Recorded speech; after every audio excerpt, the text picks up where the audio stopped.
Vous n'avez personne pour prendre soin de vous, et mes enfants n'ont pas de grand-père.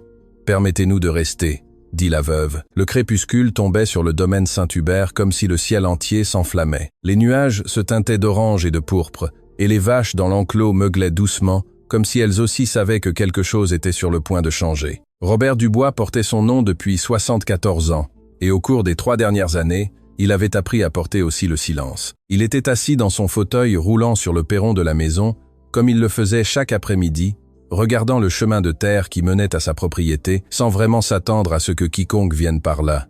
Personne ne venait. Il y avait longtemps que personne n'était venu.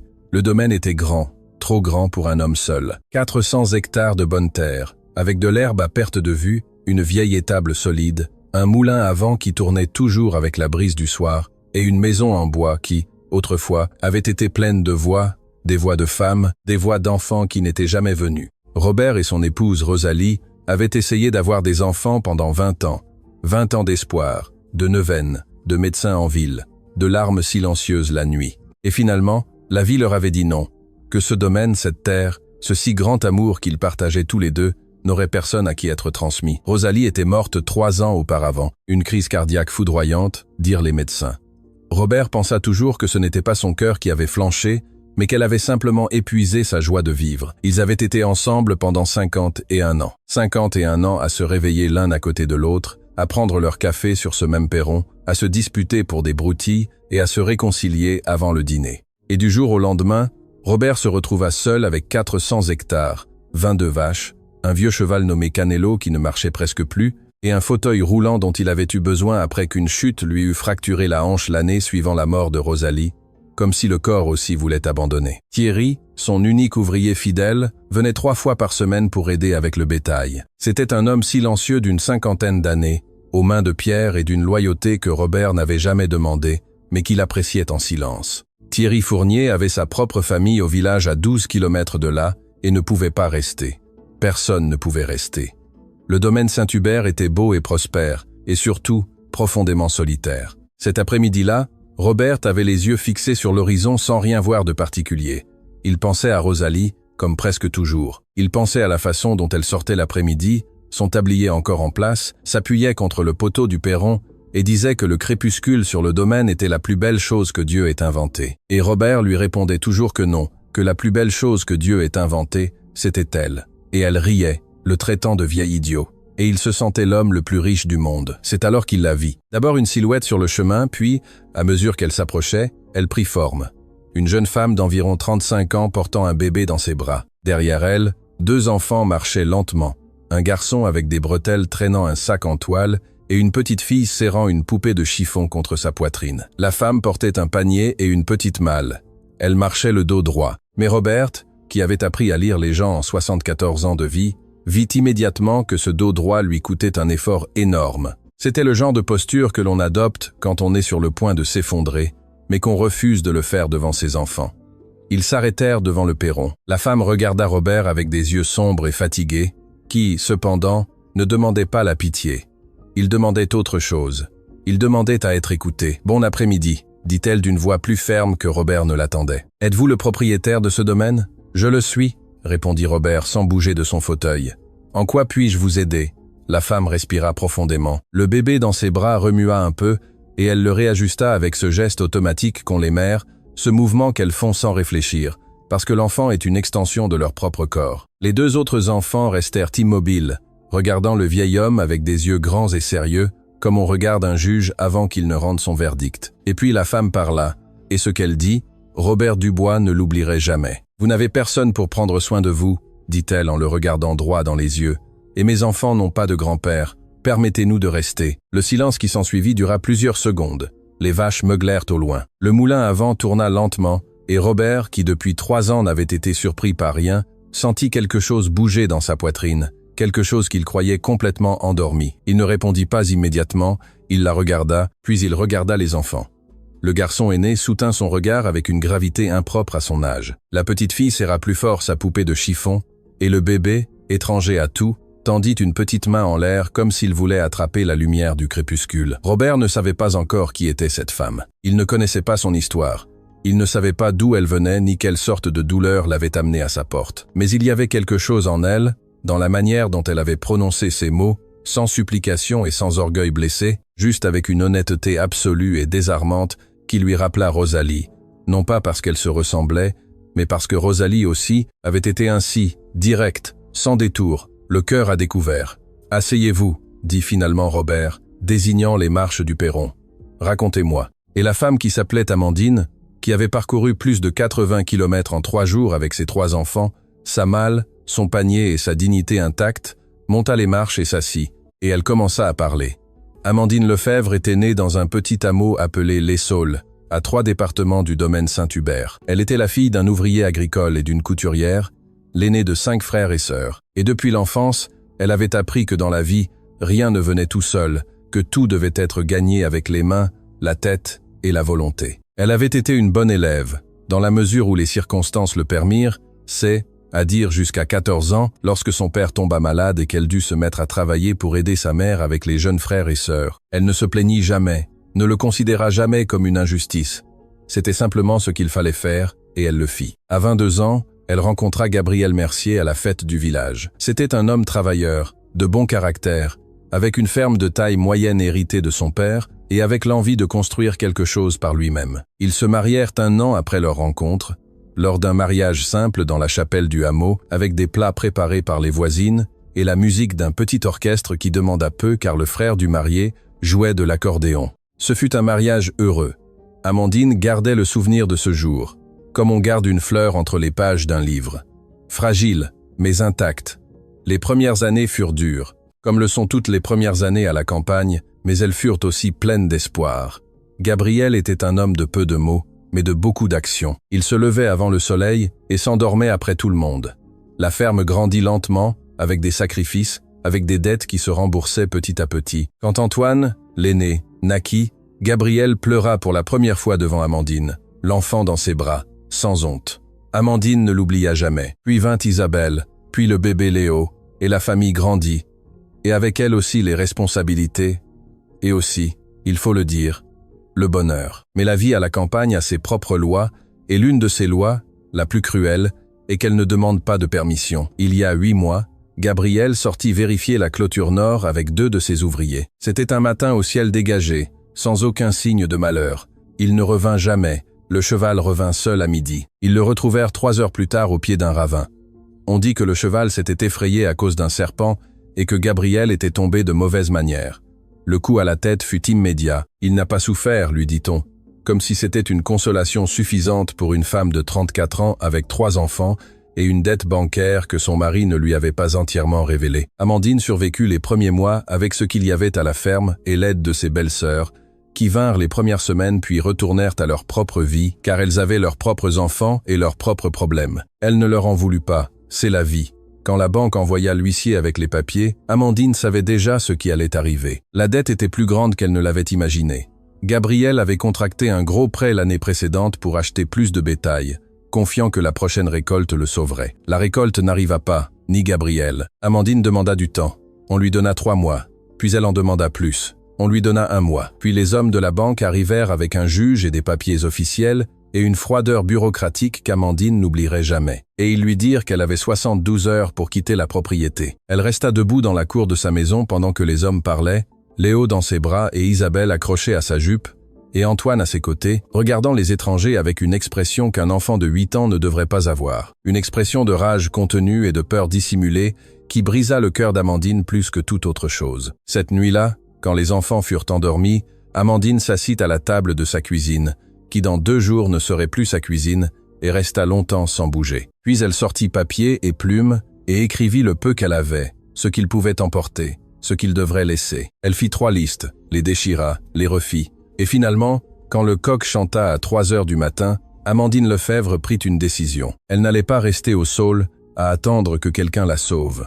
Elle n'allait pas appeler ses frères et sœurs, qui avaient leur propre peine et n'avaient pas besoin des siennes. Elle n'allait mendier la charité à personne, mais elle n'allait pas non plus rester dans la rue avec 3 enfants sans rien faire. Elle avait entendu parler du domaine Saint-Hubert des années auparavant, lorsque Gabriel avait mentionné une fois que son père y avait travaillé jeune, que c'était une bonne terre et un propriétaire juste, un vieil homme seul appelé Robert Dubois, qui depuis la mort de son épouse n'avait personne pour l'aider. Amandine ne savait pas si c'était toujours vrai, Elle ne savait pas si l'homme était encore en vie.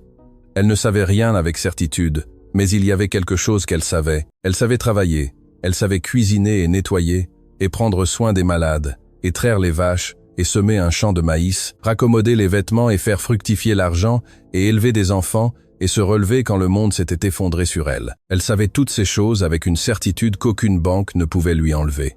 Et avec cela, et avec ses 3 enfants, et avec une malle et un panier, et un sac en toile, Amandine Lefebvre. Elle marcha 83 kilomètres en 3 jours, jusqu'à arriver au chemin de terre qui menait au domaine Saint-Hubert. Et quand elle vit le vieil homme dans son fauteuil roulant sur le perron, regardant l'horizon avec les yeux de celui qui n'attend plus rien, elle sut qu'elle était arrivée au bon endroit. Non pas parce que ce serait facile, non pas parce qu'il y avait des garanties, mais parce que les deux, le vieil homme et elle, étaient seuls de la même manière, et parce que parfois la vie résout 2 solitudes par une seule rencontre. Robert écouta toute l'histoire sans l'interrompre. C'était un homme de peu de mots. Il l'avait toujours été. Et il avait appris en 74 ans que lorsque quelqu'un vous raconte quelque chose d'important, le pire que l'on puisse faire est de parler. Alors il resta silencieux, les mains sur les roues de son fauteuil, regardant Amandine pendant qu'elle parlait avec cette voix sereine et directe qui lui semblait étrangement familière, comme une chanson qu'on a entendue il y a longtemps et dont on ne se souvient plus où. Les enfants étaient assis sur les marches du perron. Antoine avait posé le sac en toile à ses pieds et avait les coudes sur les genoux, le regard fixé sur le sol avec cette attitude des enfants qui ont appris trop vite à ne pas attirer l'attention. Isabelle s'était endormie, appuyée contre son frère, la poupée de chiffon toujours serrée contre sa poitrine. Et Léo, le bébé, avait également fini par s'endormir sur les genoux de sa mère pendant qu'elle parlait, complètement étranger au poids des mots que sa mère prononçait. Quand Amandine eut terminé, le perron resta silencieux. Seul le vent et le moulin et les vaches au loin. Robert regarda l'enfant endormi, puis la petite fille, puis Antoine, qui continuait à fixer le sol, comme s'il étudiait le bois des marches. « Comment t'appelles-tu, mon garçon » lui demanda-t-il. Antoine leva lentement la tête. Il regarda le vieil homme avec ses yeux sombres et sérieux qui semblaient s'y déplacer sur le visage d'un enfant de 8 ans. « Antoine, dit-il. Et sais-tu traire » Une brève pause, puis quelque chose traversa les yeux de l'enfant. Ce n'était pas exactement un sourire, c'était quelque chose de plus prudent. Mais c'était là. « Mon père m'a appris » dit Robert. Il hocha lentement la tête, puis il regarda Amandine. « J'ai une chambre à l'arrière de la maison, dit-il. C'était là que dormait Thierry quand il restait. Il y a 2 lits de camp et il y a de la place pour un 3e. La cuisine est grande, le travail dans ce domaine est beaucoup et je ne peux plus le faire seul. » Amandine le regarda sans rien dire, attendant. « Je ne vous fais pas la charité, » continua Robert, et sa voix avait un ton qu'Amandine reconnut comme important. « Je vous offre du travail. Vous cuisinez, nettoyez, entretenez la maison, et m'aider avec ce que je ne peux plus faire depuis ce fauteuil. En échange, un toit, de la nourriture et un petit salaire fixe. Êtes-vous d'accord » Amandine mit 3 secondes à répondre. 3 secondes pendant lesquelles Robert vit comment quelque chose en elle, une tension qu'elle avait portée pendant des semaines, se relâcha légèrement. Ce n'était pas encore du soulagement, c'était quelque chose de plus prudent. C'était la sensation que peut être, juste peut être, le sol n'allait pas s'effondrer sous ses pieds. « D'accord » dit Amandine. Et ainsi tout commença. Ce que Robert ne lui dit pas cette nuit-là, parce que ce n'était pas un homme à dire ces choses à voix haute, c'est que quand Amandine prononça ces mots, « Vous n'avez personne pour prendre soin de vous, et mes enfants n'ont pas de grand-père », quelque chose en lui avait ressenti, un léger coup dans la poitrine. Non pas de douleur, mais de reconnaissance, comme quand on trouve sans chercher quelque chose que l'on avait perdu depuis si longtemps, qu'on ne se souvenait même plus l'avoir eu. Cette nuit-là, tandis qu'Amandine installait ses enfants dans la chambre arrière, et que Robert se préparait à dormir dans sa chambre solitaire, le vieil homme resta longtemps éveillé à regarder le plafond. Il pensa à Rosalie. Il lui parla en silence, comme il le faisait depuis qu'elle n'était plus là. Il lui dit « Rosalie, aujourd'hui quelqu'un est arrivé. Je ne sais pas encore ce que cela signifie, mais quelqu'un est arrivé. » Et pour la première fois en 3 ans, le domaine Saint-Hubert ne se sentit plus complètement vide.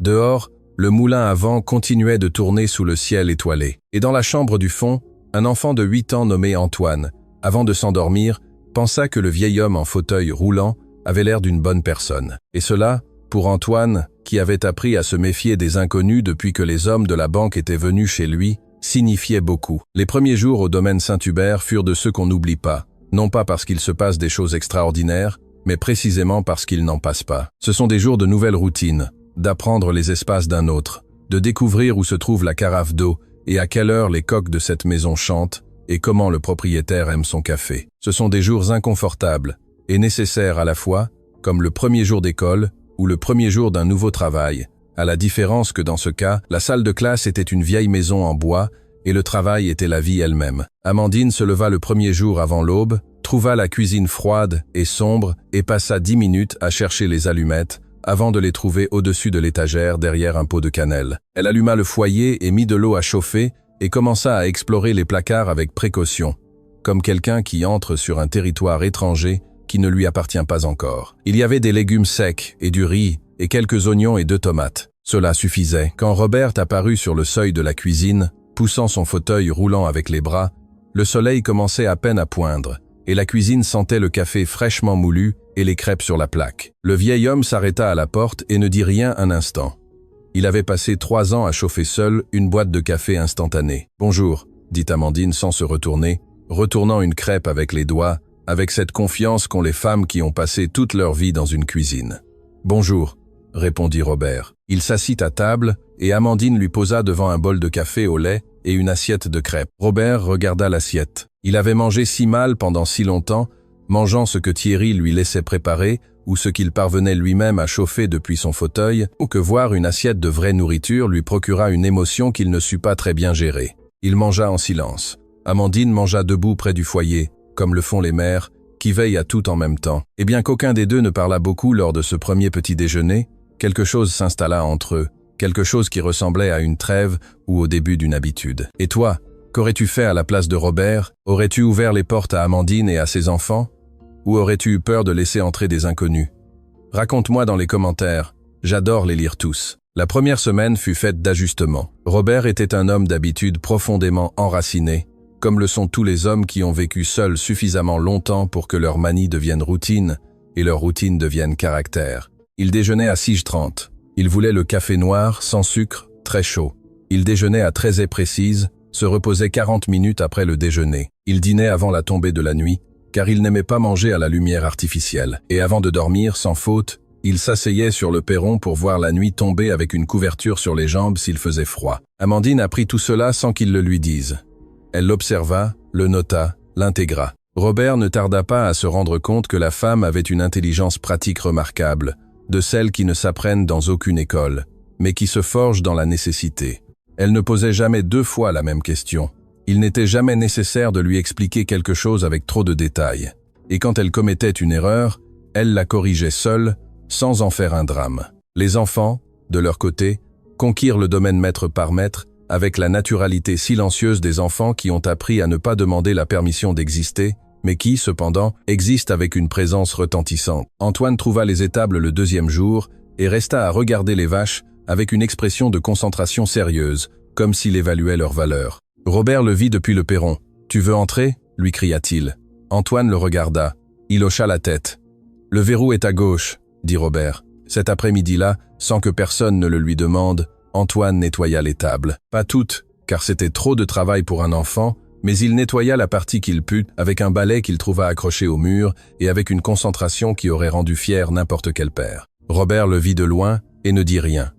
Mais cette nuit-là, au dîner, il servit à Antoine un morceau de viande plus grand qu'à personne. Isabelle était différente, là où Antoine était sérieux et réservé. Isabelle était curieuse et bavarde, et se déplaçait dans la maison comme un petit oiseau, touchant des choses, regardant des choses, posant des questions. Le 3e jour, elle trouva la pièce qui avait été l'atelier de couture de Rosalie et que Robert avait maintenue fermée à clé depuis la mort de cette dernière. La porte était entr'ouverte parce que Robert y était entré la semaine précédente pour chercher des outils et avait oublié de la refermer. Isabelle entra et Robert la trouva assise par terre, entourée de fils de toutes les couleurs, les yeux grands ouverts. Robert s'arrêta sur le seuil.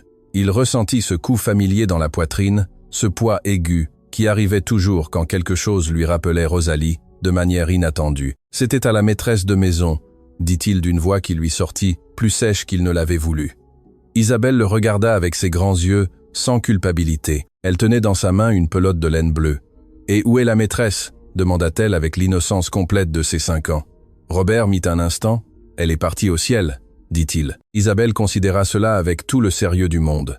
Puis elle hocha la tête, comme si c'était une réponse satisfaisante. « Mon papa aussi est au ciel », dit-elle. « Vous les connaissez ?» Robert ne répondit pas immédiatement. Il dut respirer d'abord. « Sûrement qu'ils se connaissent », dit-il finalement. Isabelle sourit, un petit sourire lumineux qui lui illumina tout le visage. Puis elle regarda de nouveau la pelote bleue. « Je peux apprendre à tricoter ?» demanda-t-elle. Et Robert, qui n'avait rien planifié de ce qui se passait dans son domaine ni dans sa vie depuis 3 ans, dit oui. Ce fut Amandine qui enseigna à Isabelle à tricoter, car Robert ne savait pas. Mais ce fut Robert qui sortit les matériaux de la chambre de Rosalie et les posa sur la table de la cuisine. Et ce fut un petit geste, mais qui coûta plus que quiconque n'aurait pu le savoir, car cela signifiait que Robert commençait très lentement à ouvrir des portes qu'il avait gardées fermées. Avec Léo le bébé, ce fut différent. Léo ne comprenait rien aux arrangements des adultes, ni aux tensions, ni au silence lourd de sens. Léo savait seulement qu'il y avait un vieil homme en fauteuil roulant qui le trouvait fascinant. Dès le premier jour, le bébé tendait les bras vers Robert chaque fois qu'il le voyait, avec cette confiance absolue et déraisonnable des bébés qui n'ont pas encore appris que le monde peut les décevoir. Robert, au début, ne savait pas quoi faire. Cela faisait des décennies qu'il n'avait pas porté un enfant.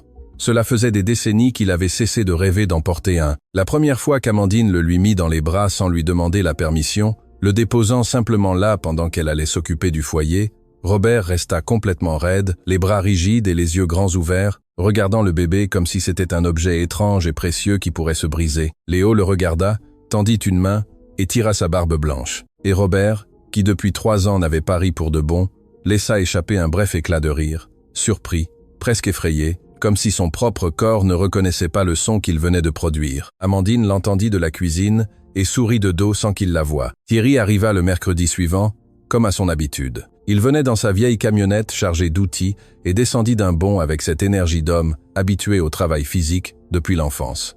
Mais quand il arriva sur le perron et vit une femme inconnue balayer et 3 enfants courir dans la cour, il s'arrêta, la clé à molette à la main et une expression de véritable perplexité sur le visage. « Monsieur Robert, dit-il en regardant Amandine puis le patron. Vous avez de la visite. »« Non, dit Robert depuis son fauteuil. J'ai de l'aide. » Thierry mit un instant à assimiler cela, puis il hocha la tête avec cette capacité qu'ont les hommes de la campagne à accepter les changements sans faire trop d'histoire. « C'est bien, dit-il finalement, et il alla ranger ses outils. Amandine et Thierry se saluèrent avec respect et avec cette prudence naturelle entre personnes qui savent qu'elles vont devoir partager un espace et préfèrent commencer du bon pied. Thierry était un homme de peu de préambule. Il l'évalua rapidement et avec la même rapidité décida qu'elle était digne de confiance. Il ne savait pas bien pourquoi. Il y avait simplement quelque chose dans la manière dont la femme se déplaçait dans le domaine, avec soin mais sans peur, avec respect mais sans servilité, qui lui disait qu'elle était au bon endroit. Il en parla à sa femme cet après-midi-là quand il rentra au village. « Et qui est-ce » demanda sa femme. « Une veuve avec 3 enfants, dit Thierry. Elle est venue de loin, et monsieur Robert l'a acceptée. » Il l'a acceptée, la femme de Thierry, qui connaissait Robert depuis 20 ans et connaissait parfaitement le poids de sa solitude, marqua une pause. « Grâce à Dieu, dit-elle, et elle n'en dit pas plus. » Au domaine, les jours trouvèrent leur rythme. Amandine était matinale par nature et par nécessité, et le domaine répondait bien à se lever tôt. Les matins commençaient avec le foyer allumé avant l'aube, le café bouillant, les enfants réveillés en douceur et ayant pris leur petit déjeuner avant que la chaleur du jour ne commence. Antoine aidait Thierry quand il venait, et les jours où il ne venait pas, il faisait les petites tâches que Robert lui indiquait depuis son fauteuil. Apporter de l'eau à l'enclos, vérifier que les poules étaient enfermées, ramasser les œufs, il faisait tout avec la même gravité concentrée qui était déjà sa manière d'être. Et Robert commença à le remarquer avec un mélange d'admiration et de quelque chose qui ressemblait à de la tendresse. Un après-midi, Robert appela Antoine et lui demanda s'il savait lire. Antoine dit que oui, qu'il était allé jusqu'en 3e année avant qu'il ne doive quitter les Saules. Robert hocha la tête. Le lendemain, il lui apporta une boîte qui avait été rangée dans l'armoire de sa chambre, des livres, pas beaucoup, peu, être 20, mais parmi eux, il y en avait 3 d'histoire, et 2 de géographie, et 1 de mathématiques, qui avait appartenu à Robert lui-même quand il était jeune. Il dit à Antoine qu'il les lui prêtait. Antoine les reçut comme s'ils étaient sacrés. « Je peux tous les lire » demanda-t-il. « C'est pour ça que je te les donne » dit Robert. Cette nuit-là, Antoine lut jusqu'à ce que la lumière de la bougie s'éteigne. Et Amandine, qui le vit depuis la porte avant d'éteindre sa bougie et de lui dire qu'il était temps de dormir, sentit quelque chose qu'elle n'avait pas ressenti depuis des mois, quelque chose qui ressemblait à de l'espoir. Non pas le grand espoir vague que tout irait bien, mais l'espoir concret et petit que son fils irait bien, que cet enfant qui avait porté trop de poids trop tôt était en train de retrouver le chemin pour être ce qu'il devait être, un enfant avec des livres et du temps, et un toit où s'abriter. Elle remercia Robert le lendemain.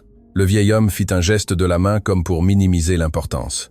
C'étaient des livres que personne ne lisait, dit-il. Mais Amandine vit comment il le disait et sut que ce n'était pas si simple que ça. Le premier conflit arriva, comme arrivent presque toujours les conflits dans les nouvelles relations, pour une petite chose qui, en réalité, n'était pas petite. Robert avait l'habitude de faire les comptes du domaine seul dans sa chambre, avec un carnet et un crayon, et sans que personne ne lui pose de questions ni ne lui offre d'aide. Il en était ainsi depuis des décennies, depuis la mort de Rosalie. Et avant, avec Rosalie, c'était toujours lui qui gérait les chiffres.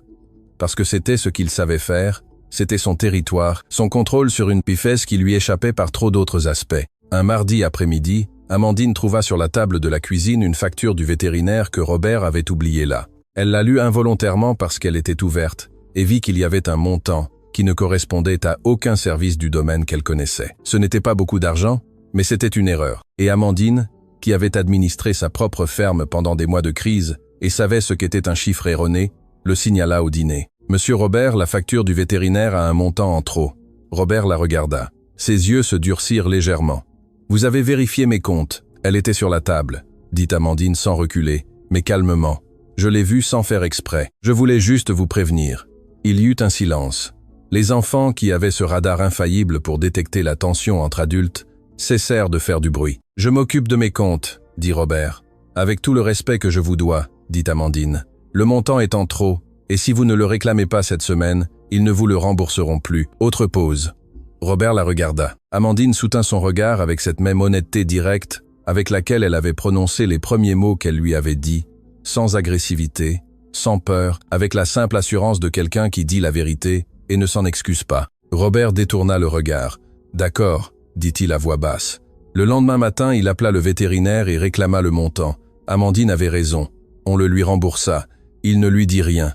Mais cet après-midi-là, alors qu'Isabelle tricotait à table et que Léo rampait sur le sol de la cuisine et qu'Antoine lisait sur le perron, Robert s'approcha d'Amandine, qui raccommodait une chemise, et lui dit, sans préambule, « Vous avez un bon œil pour les chiffres. » Amandine leva les yeux. « J'ai appris par nécessité, » dit-elle. « La nécessité est une bonne maîtresse, » dit Robert. « Hey !» Il se rendit dans sa chambre. Et Amandine resta à regarder le seuil vide avec une expression amusée et quelque chose de plus doux. Car cela, venant de Robert Dubois, était le plus proche d'une excuse qu'il y aurait. Et c'était bien. C'était sa manière d'être. Et Amandine commençait à la comprendre. Cette nuit-là, pour la première fois depuis qu'elles étaient arrivées au domaine, Amandine dormit plus de 5 heures d'affilée sans se réveiller, sans le bourdonnement de l'anxiété qui l'avait tenue éveillée toutes les nuits précédentes, sans la liste interminable de soucis que son esprit récitait dans l'obscurité comme une litanie. Elle dormit et ne rêva de rien de mauvais. Elle rêva d'eau, d'une rivière tranquille, propre et brillante au soleil. Et dans le rêve, elle était assise sur la rive et l'eau coulait, et elle la regardait simplement et se sentait pour la première fois depuis longtemps en terre ferme. Le mois de novembre apporta le froid, et avec lui la première crise de santé de Robert depuis qu'Amandine et les enfants étaient arrivés au domaine. Un mardi matin, Robert n'apparut pas au petit déjeuner à 6h30. Pour Amandine, qui avait déjà appris que cet homme était si ponctuel qu'on pouvait régler l'horloge sur lui, l'absence fut immédiatement alarmante. Elle frappa à la porte de sa chambre. Rien. Elle frappa de nouveau. « Monsieur Robert ?» Une pause. Puis une voix étouffée sans sa fermeté habituelle. « Je vais bien. J'arrive. Je peux entrer ?» Silence. Puis, elle le trouva au lit, ce qui n'était jamais arrivé auparavant. Robert était toujours levé avant tout le monde. Il avait les yeux ouverts, mais il était pâle, et il y avait sur son visage une expression de malaise qu'il essayait de dissimuler avec cette fierté têtue des vieillards qui refusent d'admettre que quelque chose leur fait mal. « C'est la tension, » dit-il avant qu'Amandine ne puisse demander. « Ça m'arrive parfois. Ça va passer. » Il prit son médicament, une pause qui dura trop longtemps. « Je n'en ai plus, » dit Robert. « Thierry devait l'apporter vendredi. » Amandine ne dit rien. Elle sortit de la chambre, alla à la cuisine, prépara une tisane de tilleul que Rosalie avait plantée dans le jardin latéral et qui continuait de pousser là par inertie. Elle retourna dans la chambre, posa la tisane sur la table de nuit et sortit ensuite chercher Antoine. « Antoine, j'ai besoin que tu restes avec tes frères et sœurs un instant. Je vais au village. » Antoine la regarda seulement. « Mais c'est 12 kilomètres, maman. Je sais. » Antoine la regarda avec ses yeux sérieux et vieux qui parfois faisaient peur sur un visage d'enfant. « Je m'occupe d'Isabelle et de Léo, » dit-il. Amandine alla au village à pied en moins de 2 heures parce qu'elle marchait vite quand elle avait un but. Elle acheta le médicament avec l'argent que Robert lui avait donné la semaine précédente pour les dépenses du domaine. qu'elle avait géré avec une telle austérité qu'il restait toujours quelque chose, et elle revint. Elle arriva avant midi, donna le médicament à Robert avec un verre d'eau. Le vieil homme le prit en silence. « Combien ça a coûté ?» demanda-t-il. « De l'argent pour les dépenses a suffi, » dit Amandine. « Combien ça a coûté ?» répéta Robert avec plus de fermeté. Amandine lui dit la somme. Robert sortit du tiroir de sa table de nuit un billet plié et le lui donna. « Gardez-le pour les dépenses, » dit Amandine. Elle prit le billet. « La prochaine fois que vous allez manquer de médicaments, dites-le-moi, » dit-elle. « Vous n'avez pas à me dire pourquoi vous avez oublié. Dites-le-moi, c'est tout. » Robert la regarda. Quelque chose dans son expression, ce mur d'autosuffisance qu'il avait construit pendant des années de solitude, se fissura à peine. « Juste un peu, juste ce qu'il fallait. »« D'accord, » dit Amandine. Elle sortit de la chambre. Dans le couloir, elle s'appuya un instant contre le mur et ferma les yeux, non pas de fatigue, mais de quelque chose de plus complexe, de la sensation qu'elle prenait soin de quelqu'un, qu'elle devait prendre soin de quelqu'un, et que, bien que ce fût épuisant, bien que ce fût une responsabilité de plus parmi toutes celles qu'elle portait déjà, il y avait aussi là quelque chose qui remplissait un espace vide depuis des mois. Elle aussi avait eu besoin que quelqu'un prenne soin d'elle et personne n'avait pu. Elle avait donc appris à prendre soin d'elle seule, mais prendre soin d'un autre, découvrit-elle, était différent. Prendre soin d'un autre était une ancre. C'était quelque chose qui vous liait au monde quand le monde se sentait trop lâche et trop incertain. Cet après-midi-là, Robert sortit sur le perron pour voir le coucher du soleil comme toujours, mais cette fois avec plus de couleurs sur les joues et le regard un peu moins terne que le matin. Antoine sortit aussi et s'assit sur la marche habituelle avec un livre. Isabelle allait dans le jardin cueillir des petites fleurs pour faire on ne sait quoi. Léo dormait à l'intérieur. Robert regarda Antoine. « Qu'est-ce que tu lis ?»« Le livre d'histoire, » dit Antoine. « Celui de la Révolution. » « Et qu'est-ce qu'il dit ?» Antoine leva les yeux du livre et commença à lui raconter ce qu'il avait lu avec sa manière de parler, sérieuse et précise, sans ornements inutiles. Et Robert l'écouta et parfois corrigeait quelque chose, ou ajoutait quelque chose qu'il savait et qui n'était pas dans le livre, parce qu'il y avait des choses que les livres ne racontaient pas et que les vieillards savaient. Et ainsi passa l'après-midi. Le vieil homme et l'enfant, parlant d'histoire sur le perron, tandis que le soleil descendait sur le domaine Saint-Hubert et que les vaches meuglaient doucement dans l'enclos, et que le moulin tournait, et que le monde, pour ce moment-là, semblait un endroit plus habitable qu'il ne l'avait été peu de temps auparavant. Décembre arriva avec un froid sec qui sentait le bois et la terre humide. Amandine fit du vin chaud pour la première fois. Depuis la mort de Gabriel, parce que c'était toujours l'odeur des veillées de Noël chez eux, et parce qu'Isabelle lui demanda s'ils allaient faire une crèche. Et Amandine sut comment lui dire qu'ils n'avaient ni figurine, ni étoile, ni rien. Et finalement, il s'avéra que Robert avait rangé dans une boîte de la chambre de Rosalie la crèche complète avec ses bergers d'argile et sa Vierge et son Saint-Joseph, et même une étoile en papier doré que Rosalie avait fabriquée à la main on ne sait combien d'années auparavant. Ils la sortirent le premier dimanche de décembre. Ce fut Robert qui donna les instructions sur l'endroit où Rosalie gardait chaque chose, assis à table pendant qu'Amandine et les enfants l'installaient.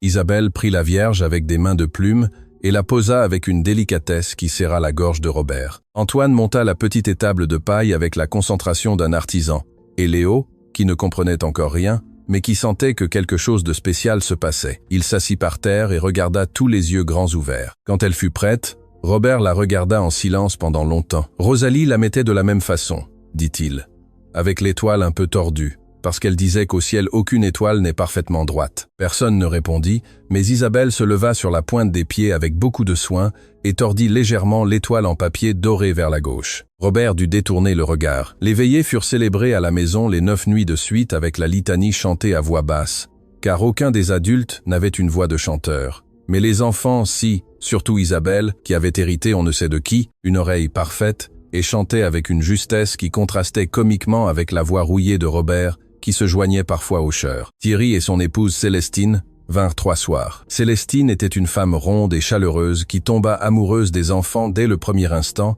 et leur apporta des tourtes salées et des friandises au sucre roux et leur apprit à faire des figures avec du papier de soie. C'était la première fois en 3 ans que le domaine Saint-Hubert avait des voix de fête. Une nuit, après que les enfants se furent endormis et que Célestine et Thierry furent partis, Robert et Amandine restèrent seuls sur le perron avec les braises encore allumées du vin chaud. Le froid était vif, et tous deux tenaient leur tasse entre les mains. Cela faisait des semaines qu'ils parlaient plus naturellement, que les silences entre eux avaient perdu cette tension initiale et étaient devenus simplement des silences, de ceux que l'on peut partager avec quelqu'un sans avoir besoin de les remplir. « Comment était Noël chez vous ?» demanda Amandine. Robert réfléchit un instant. « Bruyant, dit-il. Nous étions 6 frères et sœurs. Ma mère faisait des crêpes dont on entendait la friture depuis la rue. Mon père chantait très mal, mais très fort. Amandine sourit. La mienne aussi était bruyante, dit-elle. Bien que d'une manière différente. Nous étions 5 et la maison était petite. Et vos frères et sœurs, où sont-ils? Éparpillés, dans le nord, 2 en ville, les autres près du hameau, mais tous avec leur vie. Et ils ne vous ont pas aidé quand vous avez perdu la ferme? Amandine mit du temps à répondre. Chacun porte son fardeau, dit-elle finalement. Je ne leur en veux pas. Robert la regarda. Vous êtes trop compréhensive, dit-il. Je suis pratique, dit Amandine. La rancune fatigue beaucoup et ne sert à rien. Robert considéra cela. Vous avez raison, dit-il après un moment. Ils burent le reste du vin chaud en silence. Dehors, les étoiles étaient claires et froides sur le domaine. Monsieur Robert, dit Amandine un peu plus tard. Oui? Merci pour la crèche. Robert ne répondit pas immédiatement. C'était celle de Rosalie, dit-il. Elle aurait voulu qu'on l'utilise. Et ce fut tout. Mais pour les deux, cette nuit de décembre sur le perron du domaine Saint-Hubert fut suffisante. Janvier apporta une surprise que personne n'attendait. Robert avait un avocat au village, un homme appelé Maître Bernard, avec qui il avait traité les affaires légales du domaine pendant des années. Bernard était un homme méticuleux et discret que Robert respectait pour cette même méticulosité et discrétion. Il lui envoya un message par l'intermédiaire de Thierry les premiers jours de la nouvelle année, demandant qu'il vienne le voir. Robert y alla avec Antoine, qui conduisait la camionnette que l'enfant avait apprise à manier au domaine avec une facilité qui avait laissé Robert bouche bée, car c'était le genre d'habileté pratique que l'on n'apprend que lorsque l'on en a besoin. Et Antoine avait dû apprendre beaucoup de choses avant son temps. Dans le bureau de Maître Bernard, Robert entendit quelque chose qui le laissa silencieux pendant plusieurs secondes. Il s'avéra que Robert avait un neveu, le fils de son frère cadet Étienne, décédé 15 ans auparavant, et avec qui Robert avait eu une relation distante, car Étienne était un homme de ville et de mauvaises habitudes, et ils avaient fini par se disputer pour une dette qu'Étienne n'avait jamais payée. Le neveu s'appelait Étienne. Il avait environ 45 ans et, selon Maître Bernard, il avait posé des questions sur le domaine. Pas sur Robert, sur le domaine. Que veut-il savoir sur le domaine? Demanda Robert. Il veut savoir combien ça vaut, dit Maître Bernard avec la même voix neutre qu'un médecin donnant un diagnostic. Il dit qu'en tant que seul parent en ligne directe, il a un intérêt pour le patrimoine quand vous ne serez plus là. Robert resta à regarder l'avocat. Il est venu me voir? Non, dit l'avocat. Il a juste envoyé des questions. Robert hocha lentement la tête. Il ne dit rien de plus. Dans la camionnette de retour, Antoine, qui avait cette habitude des enfants intelligents de se rendre invisibles, quand les adultes pensaient à voix haute, il conduisit en silence et laissa le vieil homme à ses pensées.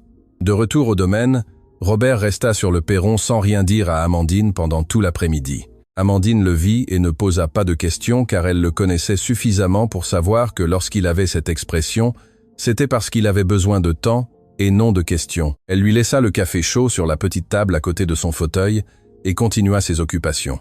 Cette nuit-là, Robert ne dormit pas bien. Il pensa à Étienne, qu'il n'avait pas vu depuis qu'il était un adolescent maigre et fuyant, qui venait aux réunions du Nouvel An et passait son temps à regarder le sol. Il pensa à la façon dont Maître Bernard avait dit « Quand vous ne serez plus là », avec cette froideur clinique des hommes de loi qui ont l'habitude de parler de la mort comme d'une formalité bureaucratique.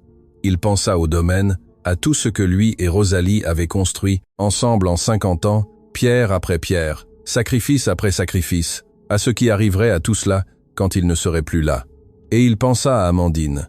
Et aux enfants, il ne prit aucune décision cette nuit-là, mais il commença à réfléchir et pour Robert Dubois, qui était un homme à réfléchir avant d'agir, c'était déjà le début de quelque chose. La semaine suivante, il rappela Maître Bernard. Cette fois, il y alla seul en taxi, sans dire à personne où il allait. La réunion dura près de 2 heures. Quand il revint au domaine, Robert avait une expression qu'Amandine ne lui avait jamais vue. Ce n'était pas exactement du soulagement. C'était quelque chose de plus proche de la sérénité de celui qui a pris une décision difficile et sait qu'elle est la bonne. Cet après-midi-là, au dîner, il fut plus silencieux que d'habitude.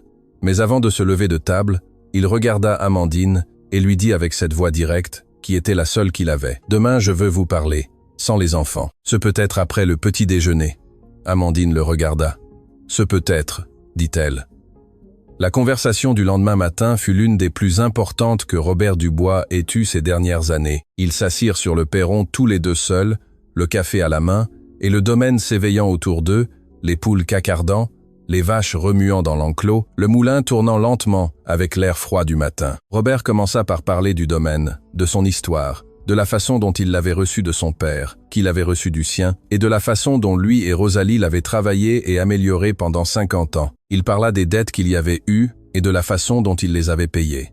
Il parla des mauvaises années et des bonnes. Il parla avec une clarté et un détail qui surprirent Amandine, qui n'avait pas l'habitude de l'entendre parler autant d'affilée. Puis il parla d'Étienne, il lui raconta ce que maître Bernard lui avait dit. Amandine écouta sans l'interrompre.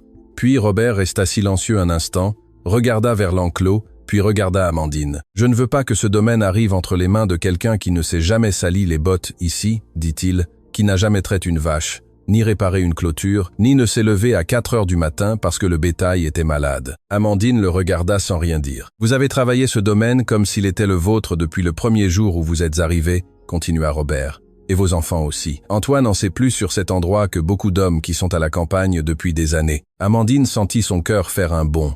Elle ne savait pas encore où la conversation allait mener, mais elle sentait que c'était important, que c'était une de ces conversations qui changent les choses. « Je suis allé voir maître Bernard, » dit Robert. « Je lui ai demandé de rédiger un document. Ce n'est pas encore un testament, parce que ça se fait différemment. C'est un accord de travail avec clause d'héritage. Ce que cela signifie, c'est que si vous restez dans ce domaine, et que vous le travaillez et le soignez jusqu'à ce que je ne sois plus là, ce que j'espère sera dans de nombreuses années, le domaine deviendra le vôtre. » Amandine ouvrit la bouche, la referma, sentit le sol bouger sous ses pieds, mais pas de mauvaise manière, d'une manière de tremblement de terre qui réorganise les choses. « Monsieur Robert, » dit-elle d'une voix qui ne sortit pas aussi ferme qu'elle l'aurait voulu. « Ce n'est pas la charité, » l'interrompit Robert avec cette même phrase qu'il avait prononcée le premier jour, comme s'il avait besoin d'établir cela par-dessus tout. « Vous travaillerez chaque jour de ceux que nous passerons ensemble ici.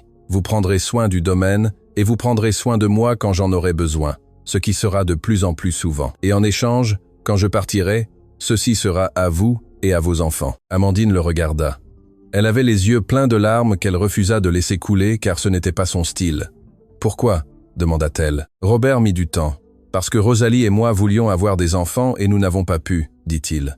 Et il me semble que la vie a des moyens de corriger ses propres erreurs quand on la laisse faire. » Le silence qui suivit fut long. Les poules cacardèrent, le moulin tourna. Une vache meugla dans l'enclos. « Je devrais lire le document, » dit Amandine finalement avec son sens pratique, qui était aussi une forme de dignité, « et je devrais être d'accord avec tout ce qu'il dit. »« Bien sûr, » dit Robert. « Et si quelque chose ne me convient pas, vous me le dites. » Il ne manquerait plus que ça. Amandine hocha lentement la tête, puis elle regarda droit devant, vers le domaine, vers les vaches et l'étable, et le moulin, et la bonne terre qui s'étendait à perte de vue. « Je peux vous dire une chose, monsieur Robert. Oui, quand je suis arrivé ici cet après-midi avec mes enfants et que je vous ai dit ce que je vous ai dit, que vous n'aviez personne pour prendre soin de vous et que mes enfants n'avaient pas de grand-père, » elle marqua une pause. « Je ne m'attendais pas à ce que cela débouche sur tout cela. J'espérais que vous me diriez non. » Robert la regarda. « Et pourquoi êtes-vous venu alors ?» Amandine réfléchit un instant. « Parce que c'était la seule chose que j'avais à offrir, dit-elle la vérité. » Robert hocha très lentement la tête avec cette expression qu'Amandine avait déjà appris à lire comme étant la plus proche de l'émotion qu'il permettait de montrer. « C'est la meilleure chose que l'on m'ait offerte depuis longtemps, » dit-il. L'arrivée d'Étienne au domaine ne fut pas annoncée. Il apparut un jeudi matin dans une berline grise qui s'arrêta devant la maison avec une certaine ostentation inutile pour un chemin de terre. C'était un homme d'apparence urbaine, avec des vêtements qui n'étaient pas de la campagne et des chaussures qui n'avaient manifestement jamais foulé la boue. Il avait le visage de son père Étienne, que Robert se souvenait bien, mais sans la sympathie qu'Étienne avait eue jeune, avant que les mauvaises habitudes ne lui effacent le caractère. Amandine le reçut sur le perron car Robert se reposait. Elle le salua avec courtoisie et alla prévenir le vieil homme. Robert sortit dans son fauteuil avec une expression neutre qui, pour Amandine, qui le connaissait déjà, lui dit qu'elle n'était pas neutre du tout. « Étienne » dit Robert. « Oncle » dit Étienne avec un sourire qui n'atteignait pas les yeux. « Quel plaisir de vous voir. Je ne savais pas que vous aviez de la compagnie. J'ai du travail, » dit Robert. « Non, ce qui est différent. » Étienne regarda Amandine, puis la maison, puis l'enclos. Il fit cette évaluation rapide et presque involontaire que font les gens habitués à calculer la valeur des choses. « Je peux entrer ?» demanda-t-il. « Vous pouvez, » dit Robert. Ils s'assirent dans le salon qu'Amandine ouvrit et aéra rapidement car il n'était presque jamais utilisé. Elle lui servit du café et sortit discrètement, mais resta près de la cuisine car Antoine. Il l'avait regardé quand l'homme était arrivé avec un regard interrogateur, et elle lui avait demandé des yeux de rester avec ses frères et sœurs à l'intérieur. La conversation entre Robert et Étienne dura un peu plus d'1 heure.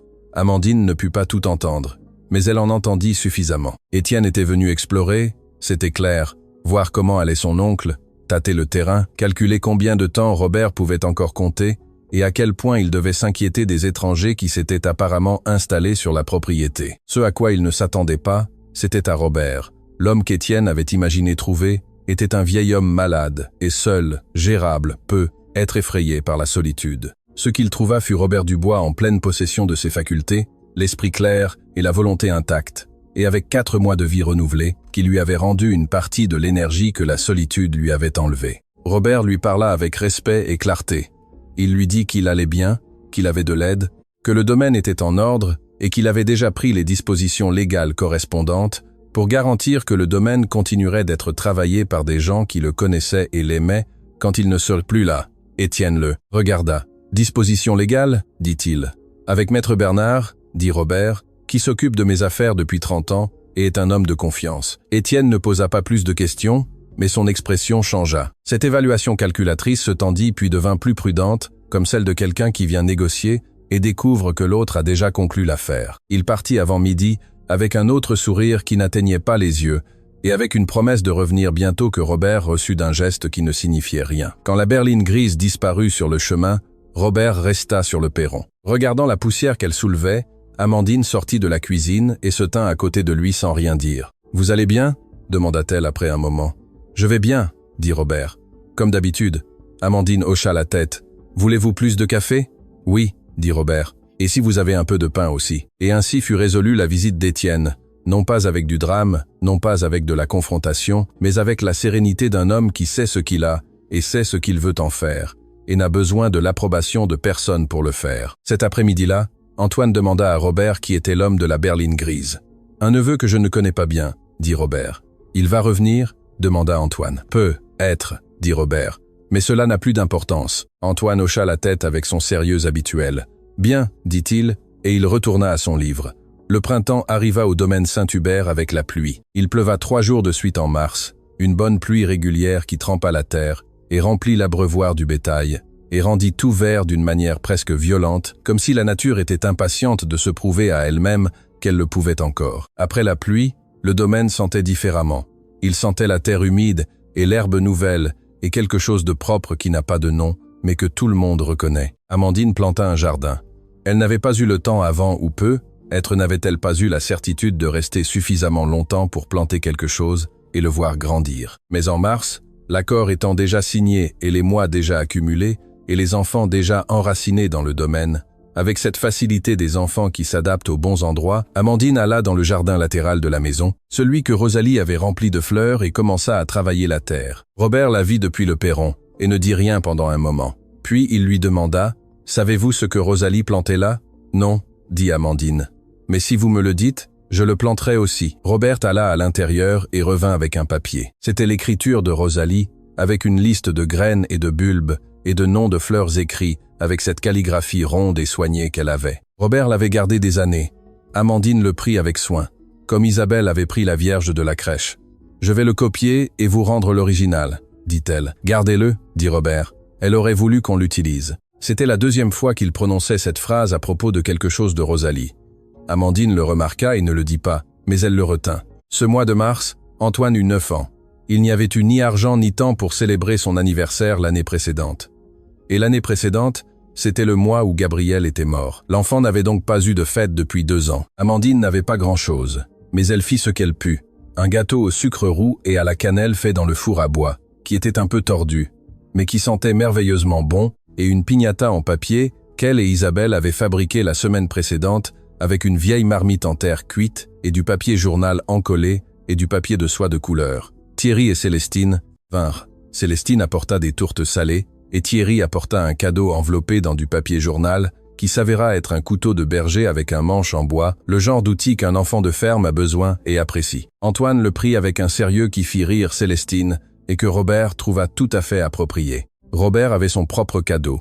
Il était discret, un livre neuf, le seul qu'il avait fait venir expressément du village. Ce n'était pas un livre d'histoire, c'était un livre de mathématiques plus avancé, car au cours des mois qu'ils avaient passés ensemble, Robert avait découvert qu'Antoine avait une tête pour les chiffres qu'il était dommage de ne pas cultiver. Antoine le regarda, puis il regarda Robert. « Merci, monsieur Robert.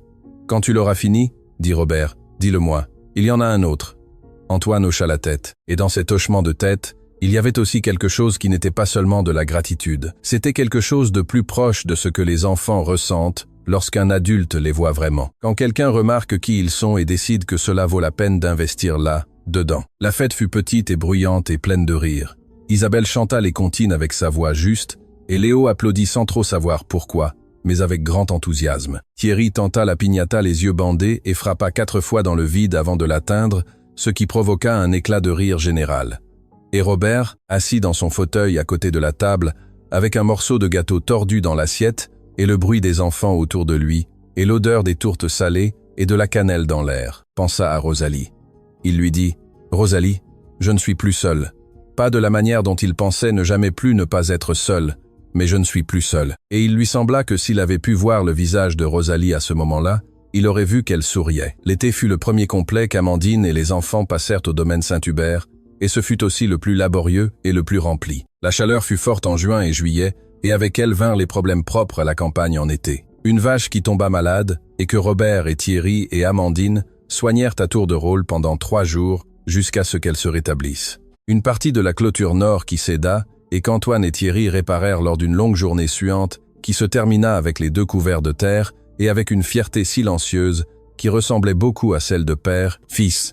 Une vague de chaleur extrême, qui obligea à modifier l'horaire de tous les travaux pour les premières et dernières heures de la journée. Amandine apprit des choses qu'elle n'avait pas eu à apprendre dans sa ferme précédente, car chaque terre est différente et a ses propres rythmes. Robert les lui enseigna depuis son fauteuil avec une patience qui chez lui était surprenante, car ce n'était pas un homme naturellement patient, mais qu'avec elle et les enfants il avait développé de manière presque imperceptible, comme se développent les choses qui viennent de l'intérieur.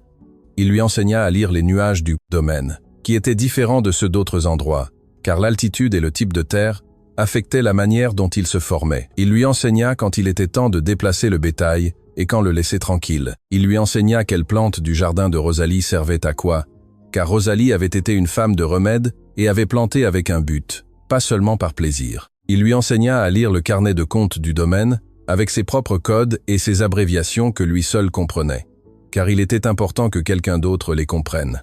Amandine prenait des notes. Elle avait son propre carnet acheté au village avec une partie de son salaire où elle écrivait tout ce qu'elle apprenait d'une écriture petite et serrée qui utilisait l'espace avec économie, comme quelqu'un qui a appris que les ressources rares doivent être utilisées à bon escient. Parfois la nuit, quand les enfants dormaient et que le domaine était silencieux, Robert et Amandine restaient sur le perron à parler, pas toujours de choses importantes, parfois de petites choses, le temps, les vaches, ce qu'Isabelle avait dit ou ce que Léo avait fait cet après-midi qui l'avait fait rire, mais parfois de choses plus profondes, de Gabriel, de Rosalie, de ce qui avait été et de ce qui était maintenant.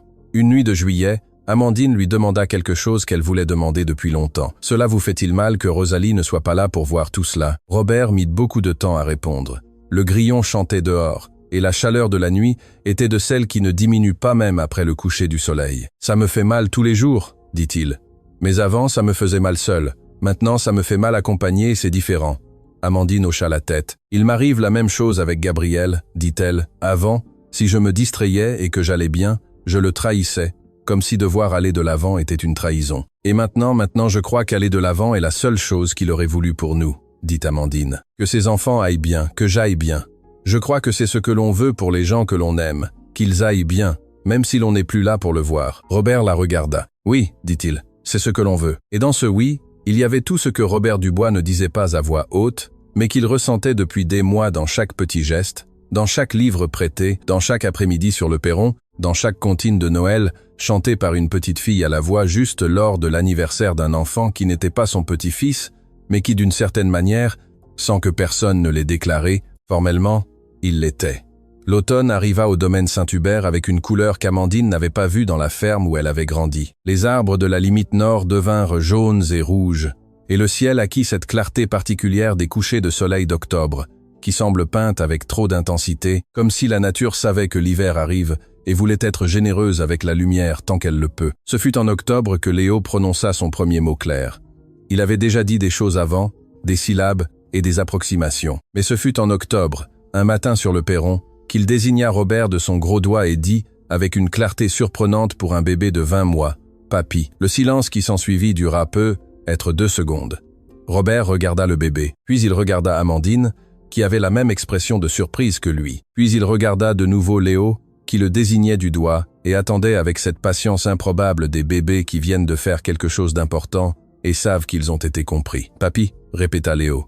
Robert ne répondit pas immédiatement. Il dut faire quelque chose qu'il ne faisait pas facilement, qui était de contrôler ce qu'il ressentait pour que cela ne se voie pas trop sur son visage, mais cette fois il ne put pas tout à fait. Amandine le vit. Elle vit comment les yeux du vieil homme s'humidifiaient à peine et comment il détournait le regard vers l'enclos, comme si ce que faisaient les vaches l'avait soudainement intéressé. « Oui » dit Robert d'une voix légèrement enrouée. « Papy » et il tendit les bras vers le bébé qui s'y dirigea avec cette confiance absolue de toujours. Isabelle, qui avait entendu de l'intérieur, sortit en courant. « Léo a dit papy à Monsieur Robert. »« Je l'ai entendu » dit Amandine. « Antoine » cria Isabelle à l'intérieur. « Viens voir. » Antoine sortit. Il vit Robert avec Léo dans ses bras et l'expression du vieil homme, et quelque chose dans son visage d'enfant sérieux fit ce que très peu de choses parvenaient à faire. Il s'adoucit. Juste un peu. Juste ce qu'il fallait pour que cela se voie. « C'est bien » dit Antoine à voix basse, presque pour lui-même. Ce jour-là, l'après-midi, Robert demanda qu'on le prenne en photo. Ce n'était pas un homme de photo, il ne l'avait jamais été, mais il en voulait une. Avec les enfants, tous les trois sur le perron. Amandine prit la photo avec un vieux téléphone que Robert avait rangé et qu'il utilisait rarement. Elle sortit bien, Robert dans son fauteuil sur le perron, avec Isabelle assise sur la marche à côté de lui, et Antoine debout à ses côtés, et Léo sur ses genoux, regardant tous l'appareil photo avec le domaine en arrière-plan et le coucher du soleil s'allumant derrière eux. Robert la rangea dans le tiroir de sa table de nuit à côté de la photo de son mariage avec Rosalie. Les deux photos, l'une à côté de l'autre, non pas parce qu'elles étaient la même chose, mais parce qu'elles étaient des chapitres du même homme, du même amour, de la même histoire qui continuait de s'écrire, même s'il avait cru qu'elle était déjà terminée. Les mois qui suivirent tissèrent au domaine Saint-Hubert une nouvelle vie sur la structure de la vieille vie, comme le lierre grimpe sur le mur de pierre, sans l'effacer, sans le changer, ajoutant juste quelque chose de vert et de vivant par-dessus. Robert resta Robert, têtu, direct, ponctuel, avec son café noir et son après-midi sur le perron, et sa manière de ne pas dire les choses importantes avec des mots, mais avec des gestes qu'Amandine et les enfants apprirent à lire. Et Amandine resta Amandine, pratique, honnête, matinale, avec cette colonne vertébrale de volonté qui ne pliait pas même si le vent soufflait fort. Antoine apprit à tenir le carnet de compte du domaine. Robert le lui enseigna au fil des mois, petit à petit, avec la patience d'un maître qui trouve l'élève qui mérite ce qu'il sait. À 10 ans, Antoine pouvait déjà lire les chiffres du domaine avec plus de clarté que bien des adultes. Robert ne le disait pas, mais à ces moments-là, quand l'enfant lui montrait le carnet et signalait quelque chose qui ne concordait pas ou une manière d'économiser qu'il avait trouvée, Robert ressentait quelque chose qu'il ne sut pas nommer pendant longtemps et qu'il dut finalement admettre être de la fierté. La fierté que ressent un homme quand il voit chez un autre le meilleur de ce qu'il a lui-même été. Isabelle apprit à tricoter avec une habileté qui dépassa rapidement celle d'Amandine, qui n'était pas mauvaise, mais qui avait trop d'autres choses à faire pour pratiquer. Isabelle tricotait avec une concentration et une créativité qui laissait tout le monde bouche bée. À 6 ans, elle fabriquait déjà de petites figurines en laine qu'ils vendaient au marché du village quand ils y allaient. Et avec l'argent de ses tricots, elle acheta elle-même, avec une fierté totale, une pelote de fil doré pour faire à Robert un marque-page qui portait son nom brodé en petites lettres, un peu tordues, qui lui parurent parfaites. Et Léo grandit comme grandissent les bébés de la campagne, vite et solidement, avec la terre sur les genoux et le soleil sur le visage. Et une certitude absolue que le monde était un endroit sûr, parce que le monde qu'il connaissait était un perron avec un vieil homme en fauteuil roulant qui le portait, et une mère qui sentait le foyer, et 2 frères et sœurs qui étaient toujours là. Léo grandit en appelant Robert Papy, sans que personne ne lui dise qu'il ne devait pas, car personne ne le jugea nécessaire, car certaines vérités n'ont pas besoin de déclaration officielle pour être vraies. Robert Dubois vécut 7 ans de plus après cet après-midi où Amandine apparut sur son chemin avec ses 3 enfants, sa malle, son panier et sa dignité. 7 ans qui, selon lui-même disait en privé, seulement à Amandine les après-midi sur le perron, furent les meilleurs de sa vie après les années avec Rosalie. Non pas parce qu'ils furent faciles, car ils ne le furent pas. Il y eut des maladies et des soucis et de mauvaises saisons, et la détérioration inévitable qui vient avec les années, quand les années sont déjà nombreuses. Mais ce furent des années pleines, pleines de bruit et de café noir et de livres prêtés, et de crêpes sur la plaque avant l'aube et de piñatas et de tricots, et d'un bébé qui devint enfant, et d'un enfant qui devint presque homme, et d'une femme qui arriva avec rien et construisit tout. Quand Robert mourut, et il mourut dans son lit, ce qu'il avait voulu, avec Amandine à ses côtés, et les 3 enfants présents, Il mourut lentement et sans douleur. Ce fut la grâce qui lui échut à la fin d'une vie de labeur. Le dernier après-midi où il fut éveillé et lucide, il prit la main d'Amandine et lui dit d'une voix qui n'était plus qu'un murmure, mais qui restait directe et sans détour. « Prenez soin du domaine. »« Je le ferai, » dit Amandine, « et prenez soin des enfants. » Toujours. Une pause. Puis, Rosalie les aurait beaucoup aimés. Amandine serra sa main, et eux, elle aussi, dit-elle. Robert ferma les yeux, et il y avait sur son visage quelque chose qu'Amandine garda pour toujours, et qu'elle ne trouva jamais les mots exacts pour décrire. C'était la paix, oui, mais c'était plus que cela. C'était l'expression d'un homme qui s'en va en sachant que ce qu'il a construit ne se perdra pas, que la terre qu'il a travaillée continuera d'être travaillée, que le domaine qui fut celui de son père et de son grand-père et de lui et de Rosalie continuera d'appartenir à quelqu'un qui le mérite. Le domaine Saint-Hubert continua. Amandine le travailla comme elle l'avait promis, avec Antoine à ses côtés, qui à 15 ans était déjà presque un homme et qui continuait d'apprendre. Les chiffres avec la même concentration que toujours, mais maintenant aussi, apprenant le droit par correspondance, car Robert, avant de mourir, avait mis de l'argent de côté pour cela. Isabelle continua à tricoter et à 12 ans commença à vendre ses pièces en ville à un prix que les gens payaient volontiers, car elles étaient belles et uniques. Et Léo grandit dans le domaine qui était le seul foyer dont il se souvenait, avec la terre dans les mains et le ciel ouvert au-dessus de sa tête, appelant papy quelqu'un qui n'était plus là, mais dont la présence se faisait sentir dans chaque recoin de tout ce qui l'entourait. Et Amandine, chaque après-midi, s'asseyait un instant sur le perron, au même endroit où Robert avait passé tant d'après-midi à regarder l'horizon sans rien attendre. Elle attendait des choses. Elle attendait ses enfants, elle attendait le crépuscule, elle attendait la vie qui continuait toujours, qui ne s'arrête jamais tout à fait, tant qu'il y a quelqu'un prêt à se lever avant l'aube et à allumer le foyer et à recommencer. Le moulin à vent continuait de tourner, et le domaine Saint-Hubert, qui avait été construit avec travail et avec amour, et qui avait survécu à la douleur et à la solitude et aux années et à la perte, continuait d'être ce qu'il avait toujours été, un foyer. Seulement maintenant, enfin, le foyer qu'il aurait toujours dû être, vous êtes arrivé jusqu'ici. Alors, vous méritez de me dire quel a été le moment de l'histoire qui vous a le plus touché le cœur. Quand Léo a dit papy à Robert, quand Amandine a planté le jardin de Rosalie, ou quand Robert a offert le domaine sans appeler cela de la charité. Racontez-moi dans les commentaires, je les lis tous avec grand plaisir. Et si cette histoire vous a touché l'âme, abonnez-vous à Alma en Historias, car ici, il y a toujours une histoire qui vous attend.